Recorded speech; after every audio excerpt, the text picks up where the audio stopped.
Captain Jake Morrison stood on the bridge of the UCS Meridian, watching the stars drift by through the large viewing window.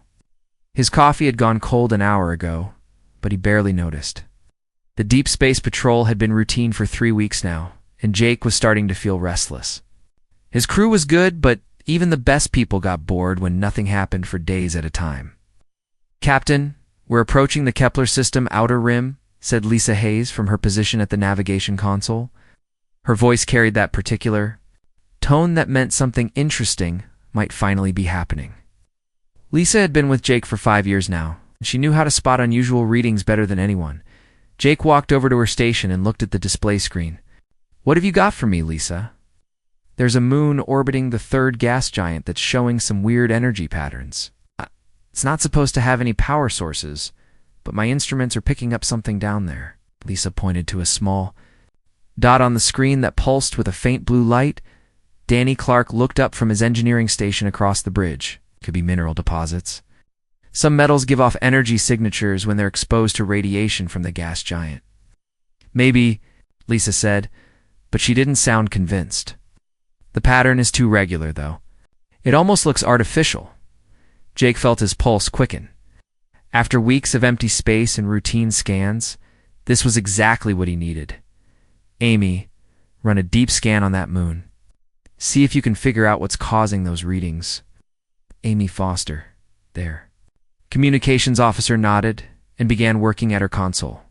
Her fingers moved quickly over the controls as she directed the ship's powerful scanners toward the mysterious moon. "Give me a few minutes, Captain." The interference from the gas giant is making it hard to get clear readings. Jake watched Amy work while his mind raced with possibilities. First contact protocols had been drilled into every space captain since the early days of human expansion, but no one had ever actually needed to use them. Humans had been exploring space for over 200 years and had never found so much. As a microbe, let alone intelligent life. "Got something," Amy said suddenly. "There's definitely something artificial down there. The energy signature is coming from what looks like a large metal structure buried about 50 meters under the surface." "It's big, Captain. Really big." Danny stood up and walked over to look at Amy's screen. "How big are we talking?" "At least 300 meters long, maybe more. The shape is all wrong for any human ship I've ever seen.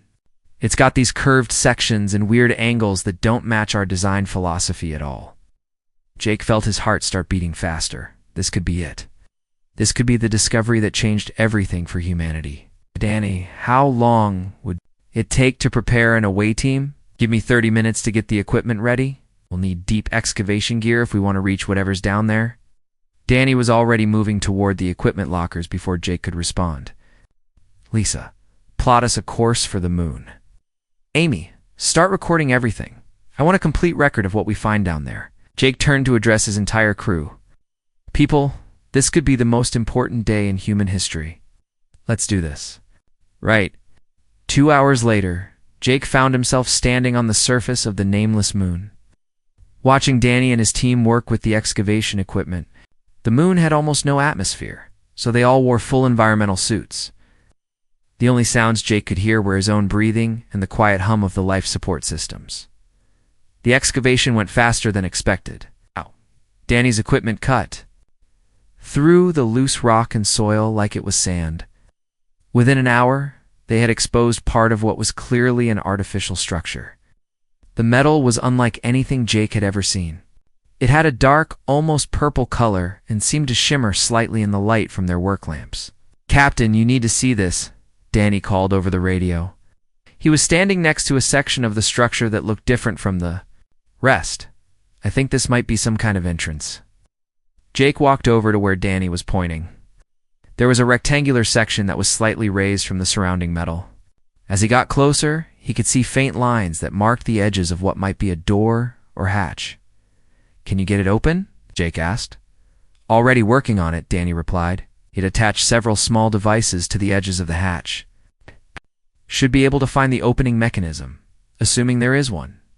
Amy's voice crackled over the radio from her position near the excavation equipment. "Captain, I'm picking up some kind of response from inside the structure. It's like something is activating in response to our presence." Jake felt a chill run down his spine. What kind of response? Energy levels are increasing slowly. Nothing dangerous yet, but something in there is definitely waking up. Before Jake could respond, Danny's equipment gave a soft beep and the hatch began to move. It slid sideways into the wall with a smooth, quiet motion that spoke of advanced engineering.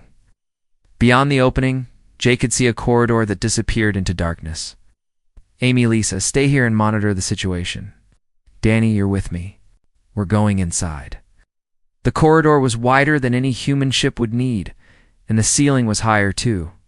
Their helmet lights revealed walls covered in what looked like control panels, but the symbols and designs were completely alien.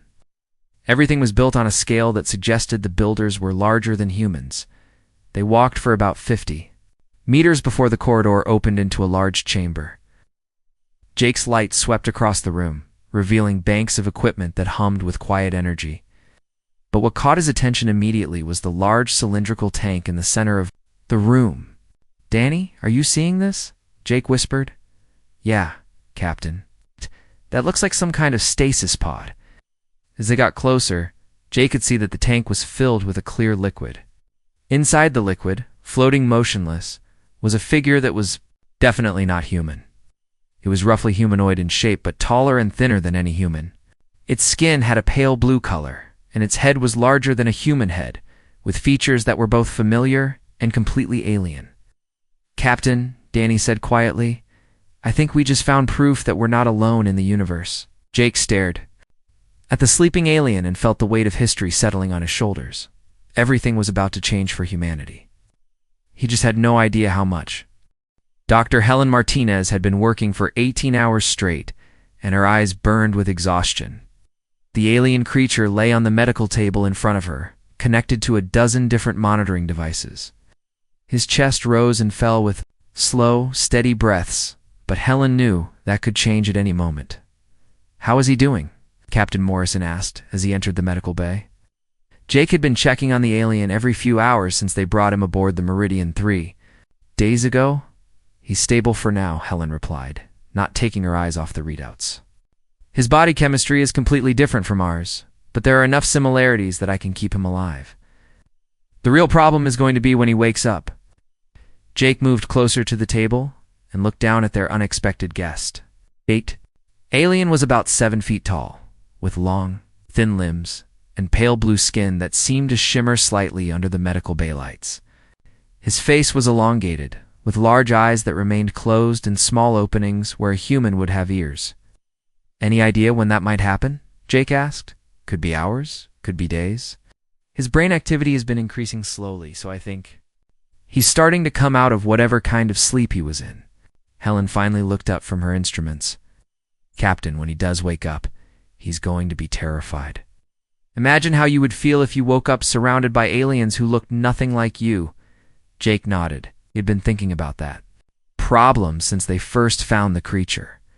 Professor Brooks is working on the language issue. He thinks he might be able to set up some kind of basic communication system using mathematics and simple pictures.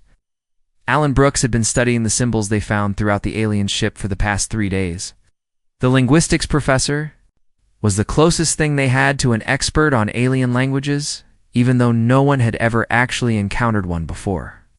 That's assuming he wants to communicate with us, Helen said. For all we know, his people might consider humans to be monsters. Before Jake could respond, one of the monitoring devices began beeping rapidly. Helen rushed to check the readings while Jake watched the alien's face for any signs of movement. He's waking up, Helen said urgently. Brain activity is spiking, and his heart rate is increasing. The alien's large eyes opened slowly, blinking several times as they adjusted to the light. For a moment, he lay perfectly still, staring at the ceiling. Then his head turned slightly, and he saw Jake standing beside the table. The reaction was immediate and terrifying. The alien let out a sound that was part scream and part something else entirely. He tried to sit up, but the monitoring cables held him back. His eyes were wide with panic as he looked back and forth between Jake and Helen. Get Professor Brooks down here now, Jake said into his communication device. Trying to keep his voice calm, the alien was speaking rapidly in a language that sounded like music mixed with static. voice was higher pitched than a human voice, and the words seemed to flow together without clear breaks between them. Helen moved slowly toward the alien, holding her hands up to show she was not carrying any weapons. "It's okay," she said, in the softest voice she could manage. "We're not going to hurt you."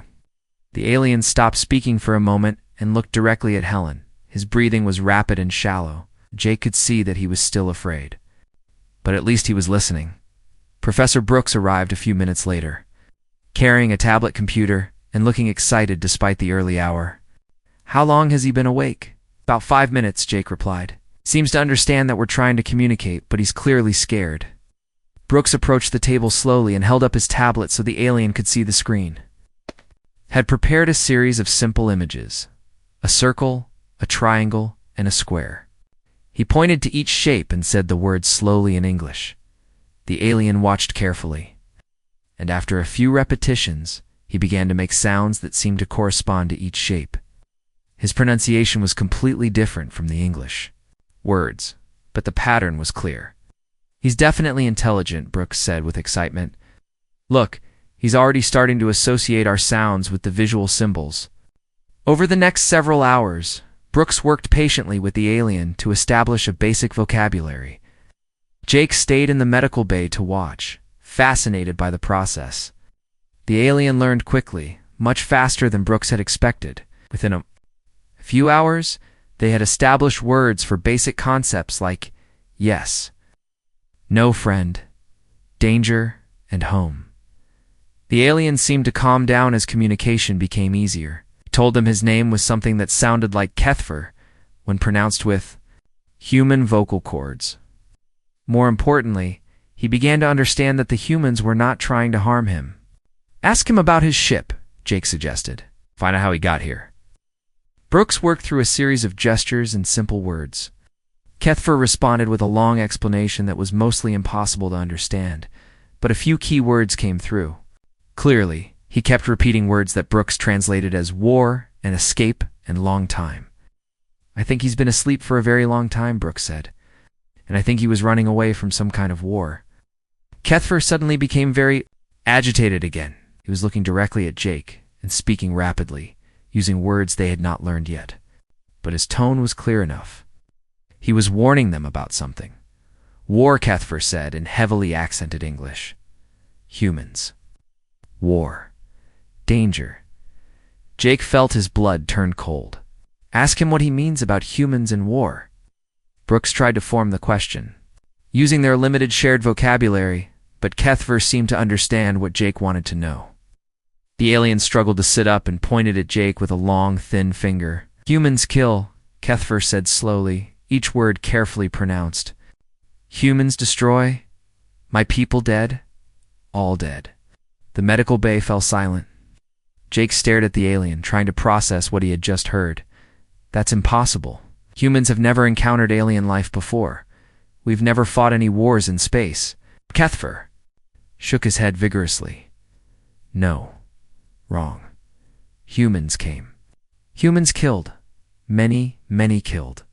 He struggled with the words, but his meaning was becoming clearer. "Long ago, before sleep." Professor Brooks looked confused. "Captain, our historical records show no evidence of any contact with alien species. If humans had fought a war against aliens, we would know about it." Kethfer was becoming more animated as his language skills improved. "Humans forget? How forget war? How forget killing?" Jake felt like the ground was shifting under his feet. Everything he knew about human history, everything he had been taught about humanity's peaceful expansion into space, was being challenged by this creature who claimed to have witnessed something completely different. "Ask him to show us," Jake said quietly. "If his ship has records, we need to see them."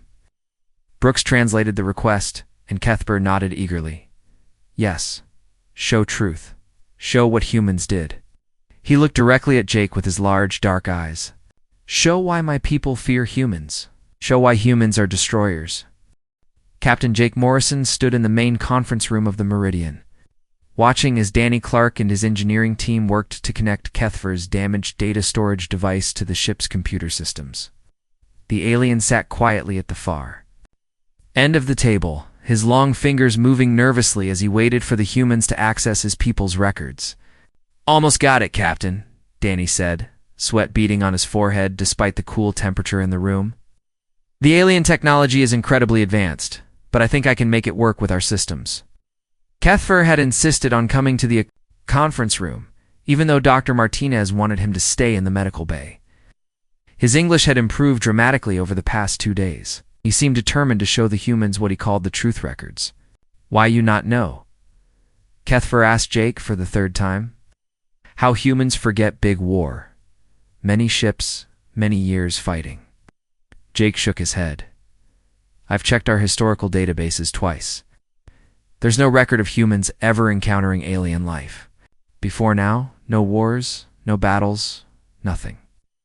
Professor Brooks looked up from his translation notes. "Cuthbert, how long ago did this war happen? Can you tell us in human years?" The alien thought for a moment, his large eyes focusing on something. "Beyond the walls of the ship. My people count time different.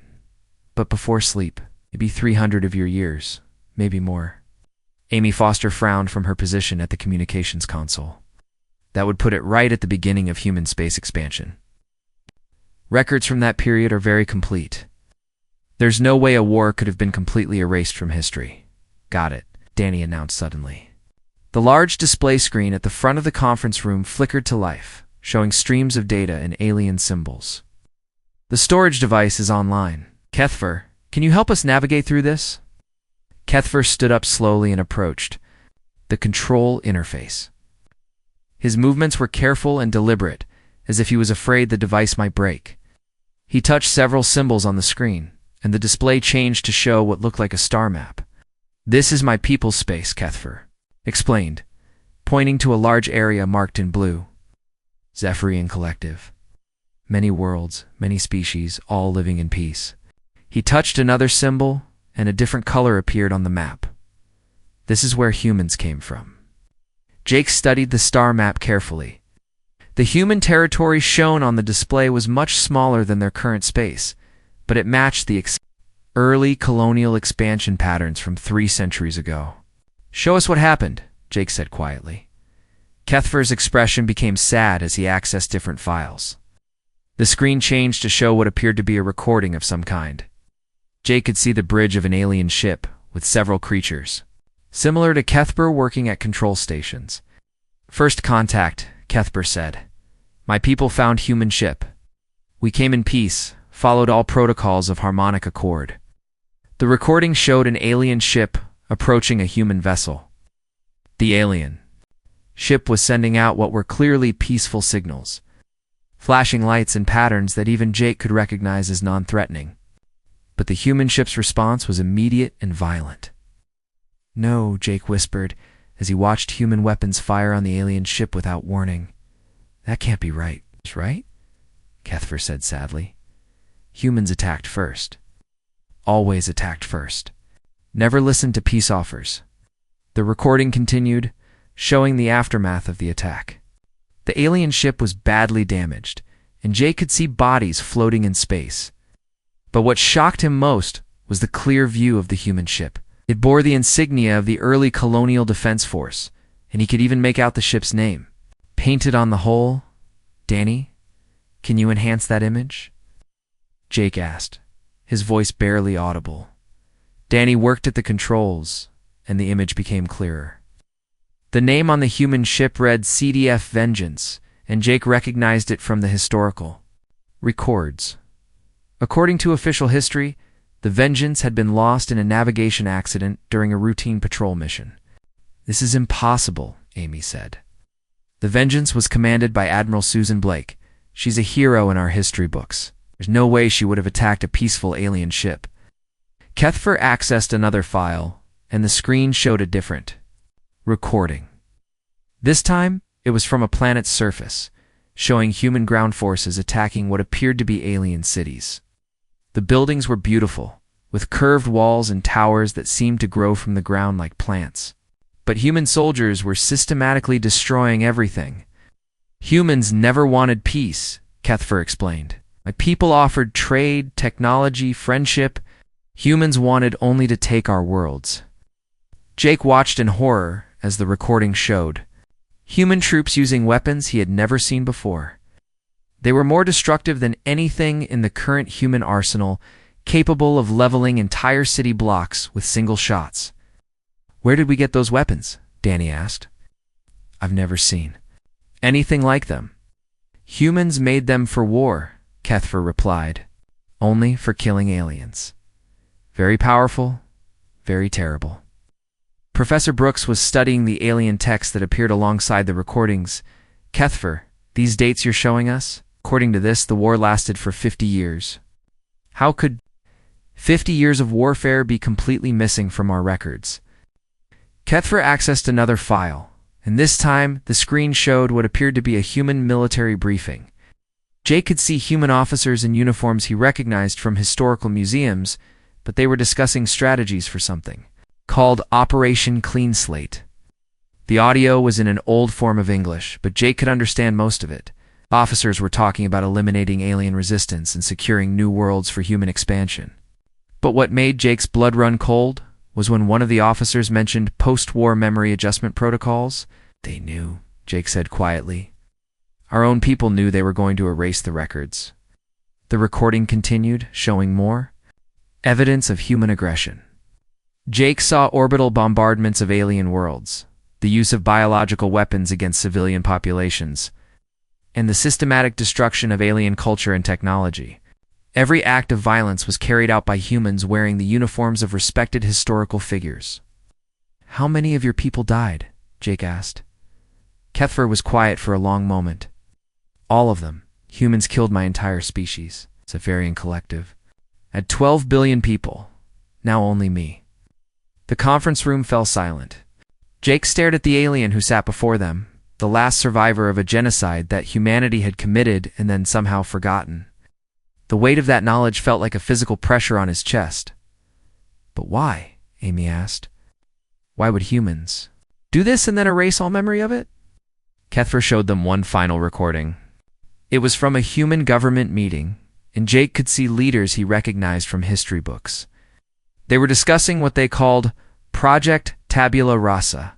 Humans realized war would never end, Kethfer explained. Other alien species would find what humans did, would want revenge. So human leaders decided to make humans forget, change their nature, make them think they were peaceful explorers. Jake felt sick. "They rewrote our entire history." "It's not just history," Kethfer said. "They changed human genetics, human psychology, human society, made new humans who truly believed they were peaceful. But underneath, same nature that killed my people." Jake looked around the conference room at his crew. These people were good, decent humans who would never commit the atrocities they had just witnessed.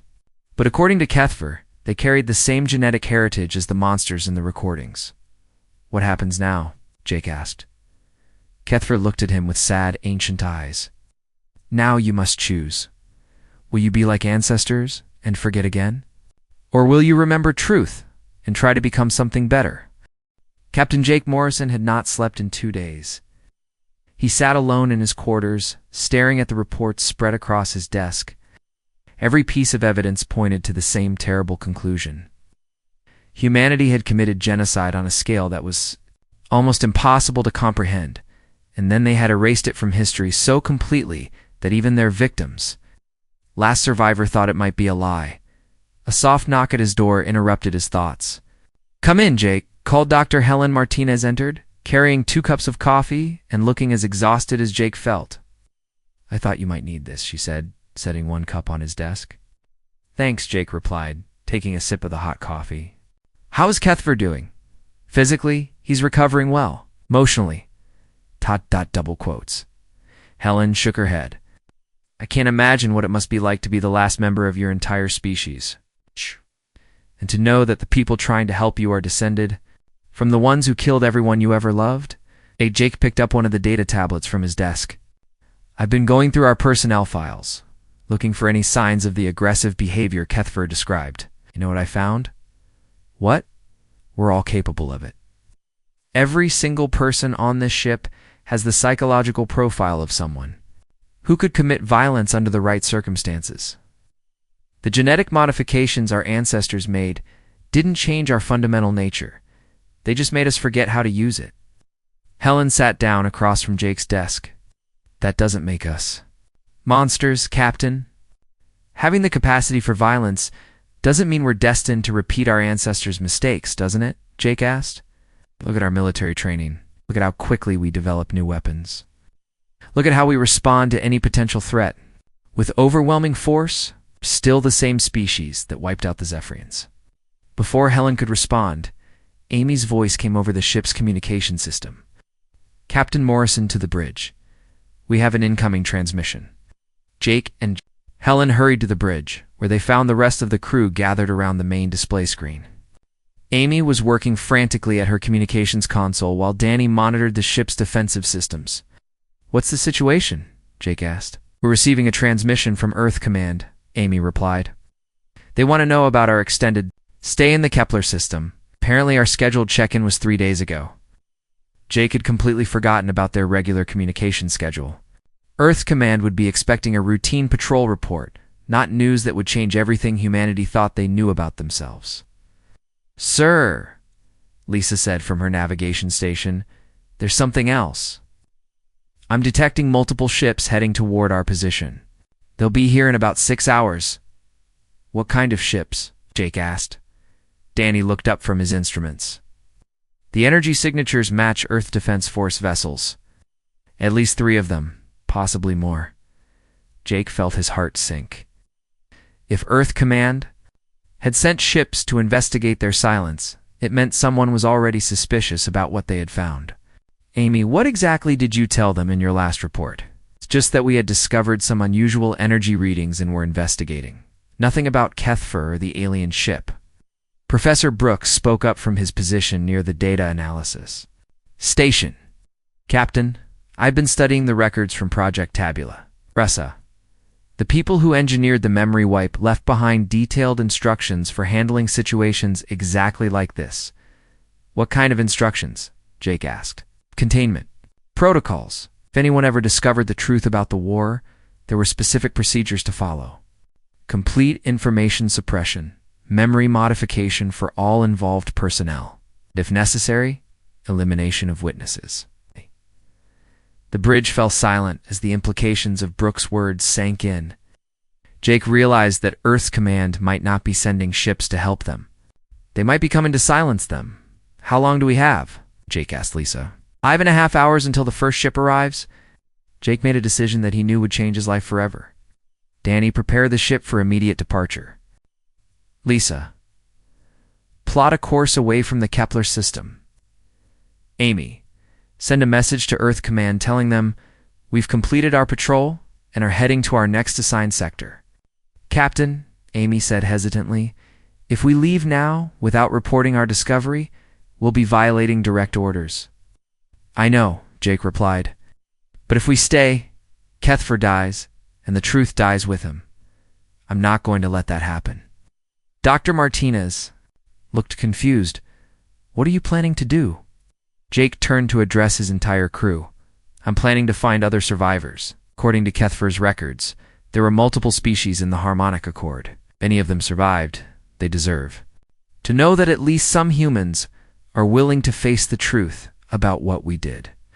Kethfer had been standing quietly in the corner of the bridge, listening to the conversation. Now he stepped forward and spoke directly to Jake. You would risk your lives for truth. For justice for my people, as Jake said without hesitation. It won't bring back the billions who died, but maybe it's a start toward making things right. Kethfer was quiet for a moment, and Jake could see tears forming in the alien's large eyes.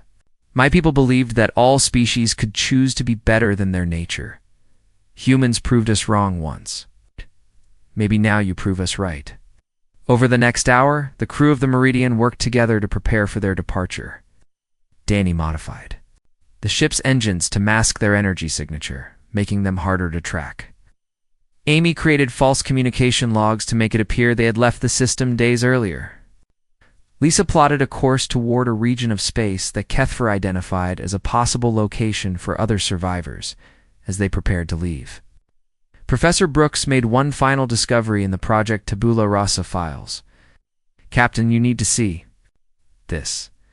There's a list of locations where evidence from the war was hidden instead of destroyed. It's sites that were too dangerous to access during the memory wipe. Jake studied the list Brooks had found.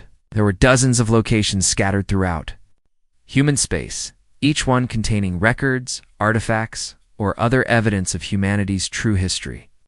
These sites could prove everything Kethfer has told us, Brooks explained. If we can reach them and document what's there, we'll have undeniable proof of what happened. Jake looked around at his crew. Each of them had made the choice to abandon their careers, their comfortable lives, possibly their freedom to pursue a truth that most of humanity didn't want to hear. Are we all sure about this? Jake asked. Once we leave this system, there's no going back. We'll be fugitives from our own government. One by one, each member of his crew nodded their agreement. They had seen the evidence, heard the truth, and made their choice. Kethfer, Jake said, turning to the alien, will you help us find the other survivors? Yes, Kethfer replied. Together we find truth. Together we remember the dead. Together we try to build something better. Jake took his position in the captain's chair as the Meridian began to move away from the moon where they had made their terrible discovery. Behind them, the empty tomb of Kethfer's ship remained buried beneath the surface, a monument to the billions who had died in a war that humanity had chosen to forget. Ahead of them lay the unknown, and the possibility that maybe, just maybe, they could help their species become something worthy of the second chance they had been given.